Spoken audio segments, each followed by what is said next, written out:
I still remember the day my son-in-law, Mark, stood in the middle of my living room, pointing at me like I was some useless old man.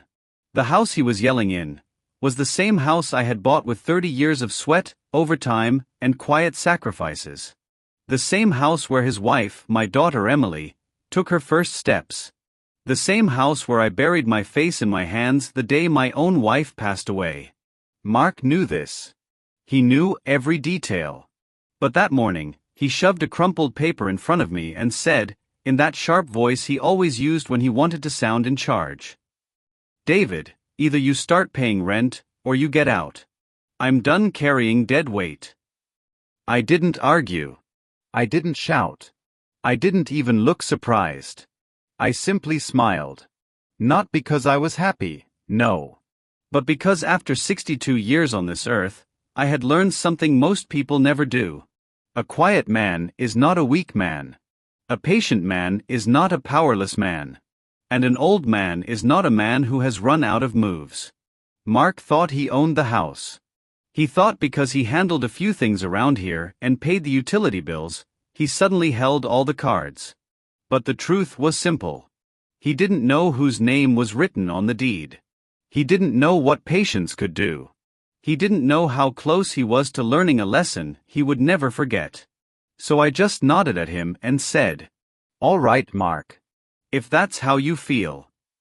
He smirked, thinking he'd won something. He had no idea that in a few weeks, everything he believed he controlled would fall quietly out of his hands. Because sometimes the softest revenge is not loud or dramatic. Sometimes it's just the sound of a pen signing a paper, while the person who wronged you never sees it coming. Let me take you a little back, so you understand how all this began. I'm David, a retired maintenance supervisor. Nothing fancy, just a man who spent his life fixing things that were broken. Machines. Pipes. Doors that didn't close right. Circuits that sparked too much. Funny thing is, I never thought I'd have to fix my own daughter's marriage. Emily married Mark 7 years ago. Back then, he was charming. A young real estate agent with a confident smile and big dreams. The kind of guy who talks fast, shakes hands firmly, and says all the things a father wants to hear when giving his daughter away. I welcomed him like a son. I gave him advice whenever he asked. I even let them move into my house when they were struggling with their first mortgage. It wasn't supposed to be permanent. Just a few months, Mark said. Until we get back on our feet. And at first, I didn't mind. The house felt less empty after my wife, Linda, passed. Hearing footsteps in the hallways again, it softened the silence. But slowly things changed. Little comments. Little complaints. Little hints that Mark felt he was doing me a favor by living here. He'd tell Emily things like, "Your dad needs to learn to keep up with the times. I don't know how long I can babysit this place."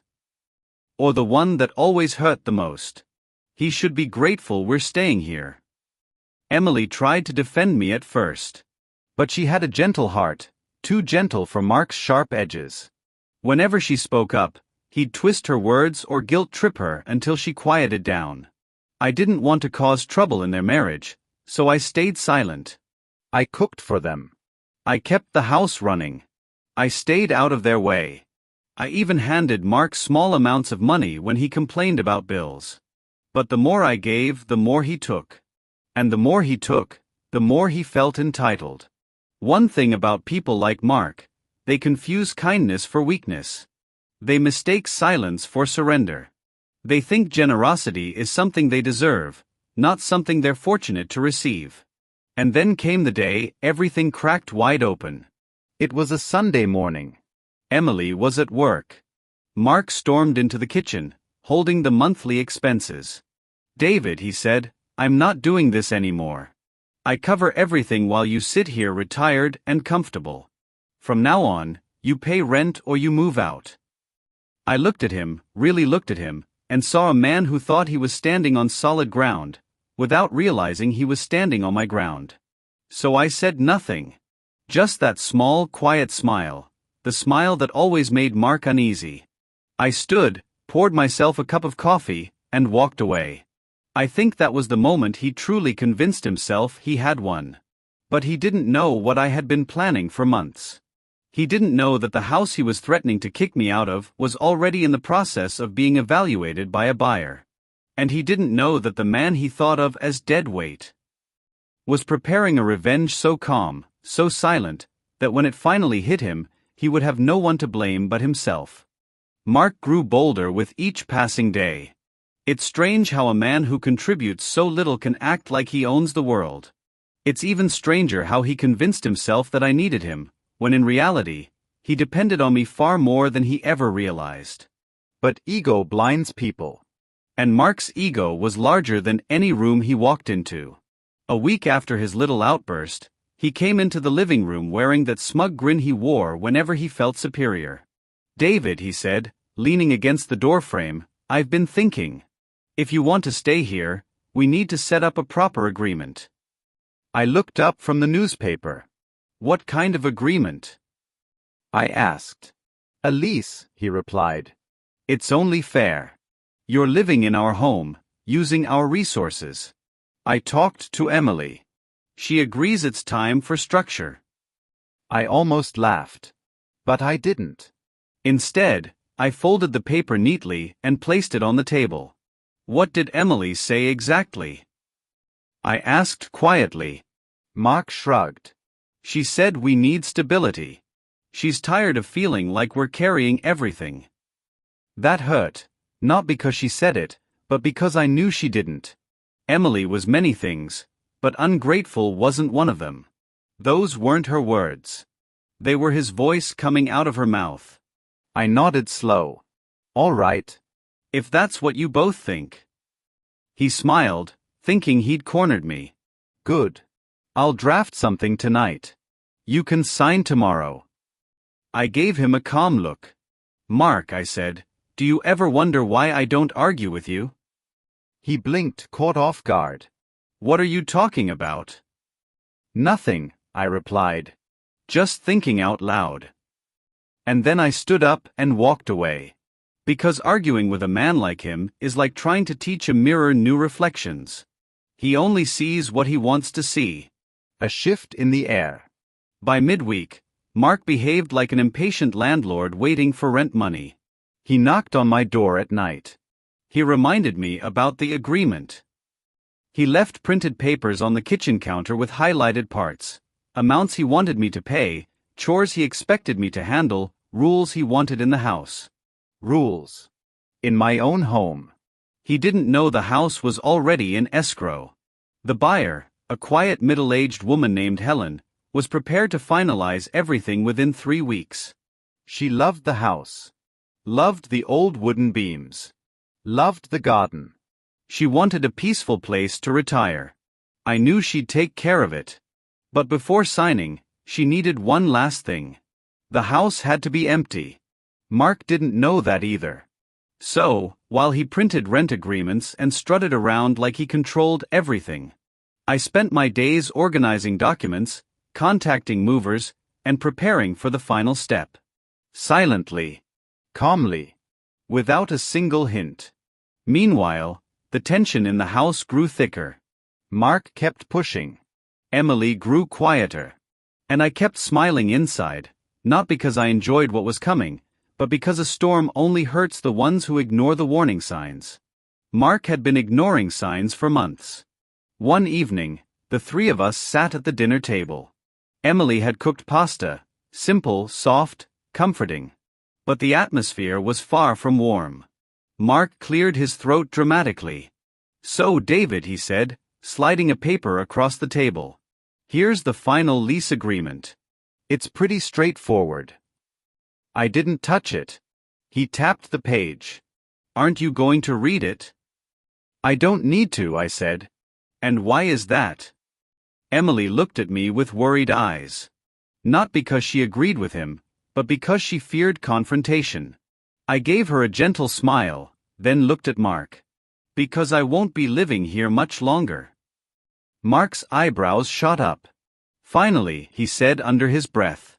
Emily's face fell. "Dad, what do you mean?" "I mean," I said calmly, "I've made other plans." Mark smirked like he'd won something monumental. Good. That's for the best, he said. We can finally breathe around here. Emily shot him a sharp look, but he didn't notice. Great, he continued. So when are you moving out? In about 3 weeks, I answered. Perfect, he said. We'll start fixing things the way we want. Maybe knock down that old garden shed. Turn your room into an office. Mark, I said softly, my moving out isn't the part you should be thinking about. He frowned. What's that supposed to mean? I didn't answer. Because some lessons are better learned slowly. His true colors finally show. Over the next few days, Mark's arrogance bloomed into full color. He bragged to his friends over the phone. Yeah, I finally told the old man to move out. Took long enough. He talked to Emily like they were finally freeing the house. He spoke loudly about renovations. New floors. Maybe a new deck. His vision. Every time he walked past me, he looked like a man who'd conquered a kingdom. But the truth was, he was celebrating in a house that wasn't going to be his much longer. I stayed quiet because silence sharpens justice like nothing else. And the more he boasted, the more satisfying the coming moment became. The night before the sale papers were finalized, Mark confronted me again. He walked into the living room wearing that same smirk. So, David, he asked, you got a new place yet? Yes. Good. Make sure you're out quick. I don't want delays. We have plans for this house. I nodded. You do. You sound nervous, he teased. No, I said. Just thoughtful. About what? About how life has a way of teaching people the lessons they avoid. He laughed. I'll miss your cryptic old man lines. Then he walked away, humming. He didn't know he was humming his own downfall. The next morning, the truth would meet him like a quiet hammer. Not loud. Not angry. Just final. Because revenge doesn't need noise. Sometimes it's a single sentence that ends everything a person thought they controlled. The morning of the closing day started like any other. I woke up early, brewed my usual cup of black coffee, and sat by the kitchen window watching the quiet street outside. The trees swayed lightly. A couple walked a dog. A delivery truck moved slowly down the block. It looked like an ordinary morning, but inside me, there was a stillness, a calm certainty that only comes when a long, patient plan finally reaches its last page. At 9:15 a.m., there was a knock on the front door. 3 soft taps. I didn't move. I just sipped my coffee. A moment later, Mark rushed down the stairs. I'll get it, he said loud enough for the whole house to hear, like he was announcing his authority to walls that didn't care. He opened the door. And then everything began. A stranger at the door. Good morning, a warm voice said. I'm Helen. Her tone was polite, steady, pleasant. The voice of a woman who didn't rush for anyone. Mark blinked. Yes? Can I help you? Helen gave a friendly smile. I'm here for the walkthrough. The what? Mark asked, confused. Helen lifted her clipboard gently. The walkthrough. Before the closing. Mark stared at her like she'd spoken a different language. Then he looked over his shoulder at me. He was expecting help. Explanation. Something. I simply lifted my coffee cup in a quiet greeting. Helen stepped inside and continued, I'll just take a look around before we finalize the sale. Shouldn't take long. Mark stepped back. The sale of what? The house, Helen said kindly, as though she assumed he already knew. Mark froze. His face drained of color. His mouth opened, but no words came out. I watched calmly. Like a man watching rainfall after predicting the storm. His panic begins. Mark finally managed to speak. There must be some mistake, he said, almost whispering. This house isn't for sale. Helen glanced at me. I nodded gently, giving her permission to answer honestly. Oh, the sale's been in process for weeks, she said. I've been working with David directly. Mark snapped his head toward me. David, he barked. What is she talking about? I took another slow sip of coffee. Exactly what she said. You can't sell our house. Mark screamed. I placed the cup down carefully, wiped a speck of coffee from the rim, and answered in a soft, almost fatherly voice. Son, this was never your house. His breathing quickened. What do you mean? I live here. Emily lives here. This is our home. You lived here, I corrected calmly. As my guests. You said we could stay, he snapped. And you showed me what staying meant to you, I replied. Your words made your feelings very clear. You didn't see this as my home anymore. You saw it as something you controlled. Mark's voice cracked with panic. David, you can't do this. I looked him in the eye. I already did. Helen continues the walkthrough. Helen, professional as ever, carried on with her inspection. She didn't judge him. She didn't comment. She simply did her job while Mark's world slowly collapsed room by room.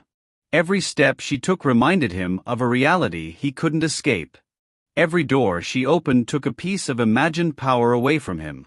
He followed her like a desperate shadow. This is insane, he muttered. There has to be a mistake. We never agreed to this. What about our plans? This can't be happening. But it was happening. And it was happening quietly, exactly the way I wanted.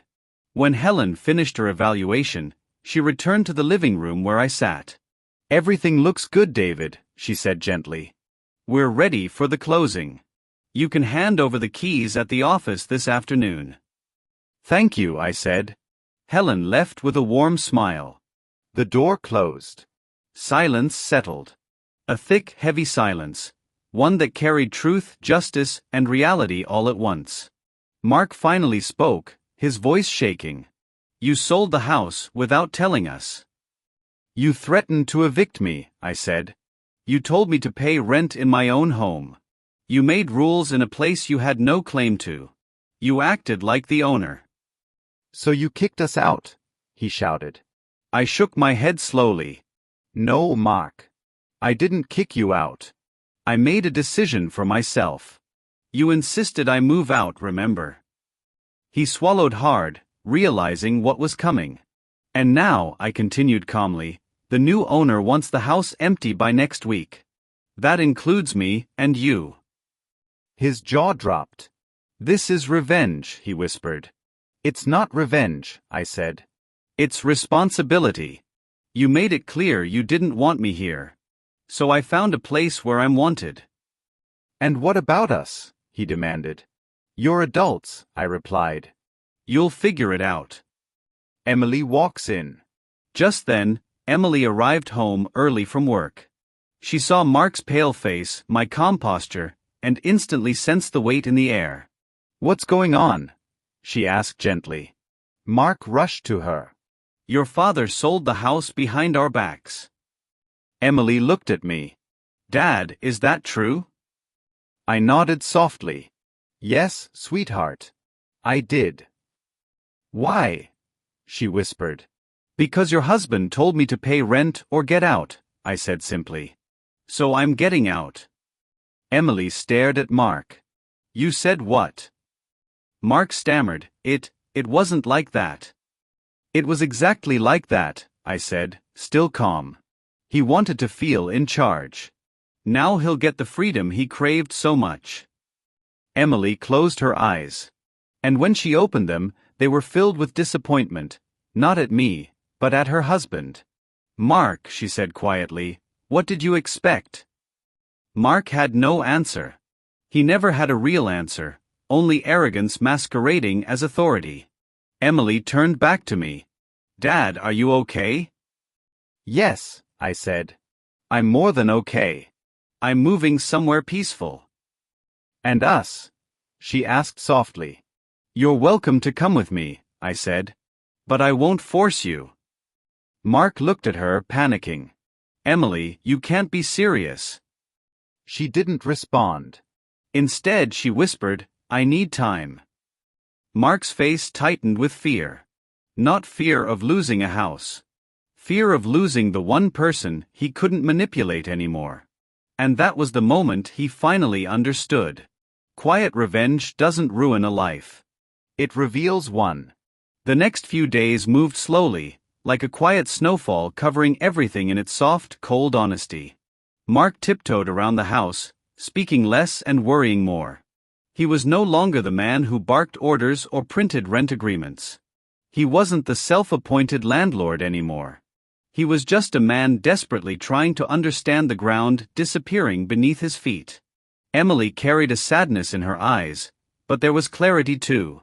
She understood now, understood everything I had been too gentle to say out loud.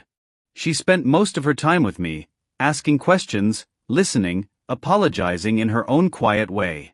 Mark, on the other hand, kept pacing the living room, checking his phone, muttering about options, though we both knew he had very few. Life has a way of humbling a man when he least expects it. And Mark had never expected anything. The closing day. One afternoon, I left for the real estate office to sign the final documents. I didn't ask Mark or Emily to come. This wasn't their responsibility. Helen was already there, waiting with her soft smile. Everything ready? She asked. Yes, I replied. We signed. Stamped. Finalized. When she handed me the check, I felt a strange mixture of relief and closure. Not happiness. Not triumph. Just a quiet ending to a long chapter. You're doing the right thing, Helen said gently. I can tell you're a thoughtful man. I simply nodded. Life teaches us to be. She squeezed my hand kindly. You deserve peace. And for the first time in a long while, I felt it. When I returned to the house, Mark was sitting on the couch staring at nothing. Emily stood by the window, arms folded, her mind far away. I closed the door softly. It's done, I said. Mark's head jerked up. You sold it? You really sold it? Yes. What about us? He asked, almost breathless. You have 1 week, I said.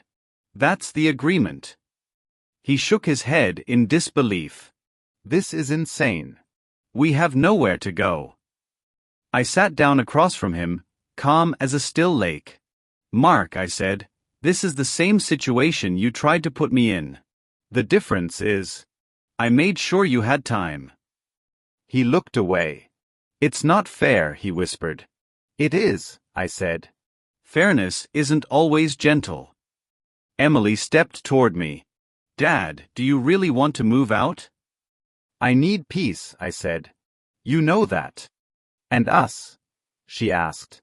You're free to choose your path, I said. Not bound to mine. And certainly not bound to his pride. Mark swallowed hard. For the first time, he looked small. Mark's struggles begin. The next days were a lesson he couldn't escape. He started calling apartments. Most were too expensive. The cheaper ones were too far from the city. Credit checks troubled him. Security deposits worried him. Everything that had been invisible suddenly became real. He wasn't ready for reality. Emily watched him crumble, and with each passing day, her patience thinned. One evening she approached me while I was packing a box. Dad, she said softly, I want to move with you. I paused. And Mark? I asked. He needs to learn on his own, she whispered. I can't keep rescuing him. There was strength in her voice. A quiet strength she had inherited from me, even if she didn't realize it. I won't stop you, I said. She hugged me tightly. I'm sorry, she whispered. You don't need to apologize, I said. Life teaches us all differently. On the morning we were supposed to leave, Mark was frantically stuffing clothes into bags. Emily and I loaded our boxes into a moving van.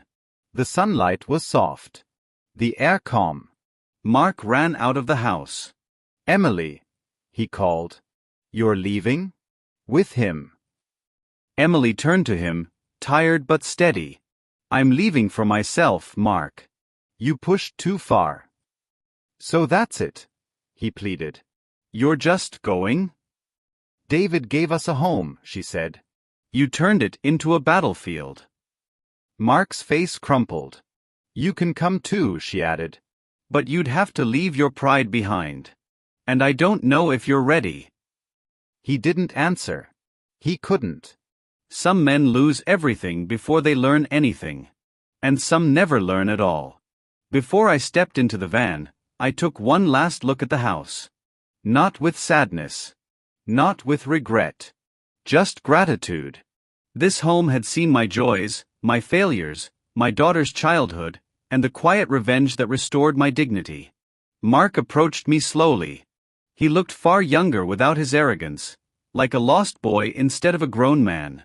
David, he said softly, I'm sorry. His voice trembled. I met his eyes. I hope you learned something from this, I said. Not about me. About yourself. He nodded, swallowing hard. His apology wasn't enough to undo his actions. But it was the first honest thing he'd said in months. Take care of Emily, he whispered. That was always my intention, I replied. Driving toward peace. Emily climbed into the van. I got into the passenger seat. As we drove away, the house grew smaller in the rearview mirror until it finally disappeared. Emily exhaled deeply. I feel like I can breathe again, she said. Good, I replied. That means you're leaving the past in the right place. She looked over at me. Dad, was this revenge? I smiled gently. No, I said. It was a boundary. She nodded. I think I understand. The road stretched in front of us, long, open, peaceful. I closed my eyes for a moment and felt something I hadn't felt in years. Freedom. Not from the house. But from the weight of someone else's disrespect. A few days later, Emily received a message from Mark. He'd found a small apartment across town. Not the one he dreamed of. Not the one he imagined he deserved. But one he could afford. He was working extra hours. Learning humility the hard way. It wasn't my job to fix him. Life had taken over that role. Quietly. Patiently. As it always does. I won't lie to you. Walking back to my cabin that day, after speaking to the CEO, my heart was beating like a drum inside a quiet room. Not because I was afraid, but because sometimes silence before a storm feels louder than the storm itself. But I kept my face calm. Calmness has always been my sharpest weapon. Noise exposes you. Stillness protects you. When I reached my cabin, I saw a sight I had expected long ago. Arsalan standing there, hands on his hips, his face red, and two of his closest followers, behind him like shadows without brains. He spoke before I even got close. Did you go to the CEO? What did you tell him? His voice carried that mix of anger and fear. The kind of fear people have when they suddenly realize their castle might be built on sand. I didn't answer immediately. When someone wants an angry reaction from you, silence destroys them faster than words. So I walked past him, placed my files on the table, and then looked at him. What I had to, I replied softly. That single sentence made him snap. He came closer, pointing a finger near my face. You think you can go above me and get away with it? You think you can act smart? I looked at his finger. Then at his face. And said, Arsalan, when someone is drowning, even a straw looks like a lifeline. You should be careful what you grab onto. His face twisted. He didn't understand the meaning. People like him rarely do. But the men behind him did. Their eyes widened slightly, because they understood the hidden message. Your time is ending. He walked away cursing, banging the glass door so hard it shook. I just smiled. My revenge wasn't loud. It was slow, steady, and beautifully quiet, like water carving its way through rock, reshaping everything without ever raising its voice. The shift begins. The first real shift came when the CEO sent an email, not just to me, not just to Arsalan, but to the entire department. He wrote, "From now on, all client strategies, forecasts, and reports will go through a WISE before approval. He will have equal decision rights as the team lead." I didn't expect applause. I didn't get any. The office suddenly became a silent jungle. Everyone was watching. Everyone was recalculating their loyalties. Everyone was studying my every move. And Arsalan. He looked like a man who had just discovered a crack running through the foundation of the empire he built on arrogance. That week, he tried everything. He tried to sabotage my reports. He tried to turn colleagues against me. He tried to prove that I was too slow, too inexperienced, too bookish. But what he didn't understand was simple. When you are honest and consistent, you don't need to fight for respect. Your work fights for you. Each time he attempted something against me, it quietly fell apart. Because truth doesn't need noise. But lies. Lies collapse with the slightest push. And soon, people started noticing the difference. When the team started shifting, colleagues who never spoke to me started approaching me privately. "A WISE, your report was really good." "A WISE, can you guide me on this client?"